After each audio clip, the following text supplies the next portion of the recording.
ఒకసారి గమనిస్తే ఆడళ్ళకు అక్క కాదు, మోళ్లకు బావ కాదు లోకేష్ బాబు. అలాంటి వానికి జడ్ కేటగిరీనిచ్చి సిఆర్పిఎఫ్ బలగాలను ఆయన దగ్గర పెట్టడం జరిగింది.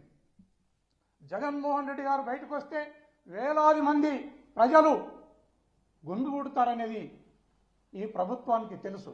తెలిసి కూడా నామమాత్రంగా మీరు పోలీసును డిప్లాయ్ చేసినారు.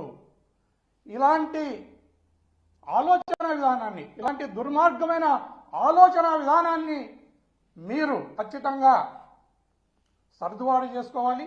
సర్దుబాటు చేసుకుని జగన్మోహన్ రెడ్డి గారు ఎప్పుడు బయటకు వచ్చినా ఆయనకు Z+ అనే సెక్యూరిటీ ఏదైతే ఉందో ఆ సెక్యూరిటీని ఇవ్వడానికి ఎప్పుడు కూడా ఈ రాష్ట్ర ప్రభుత్వంలో పనిచేస్తున్న పోలీస్ వ్యవస్థ ఖచ్చితంగా నియమాన్ని పాటించాలని ఈ సందర్భంగా తెలియజేస్తున్నాను.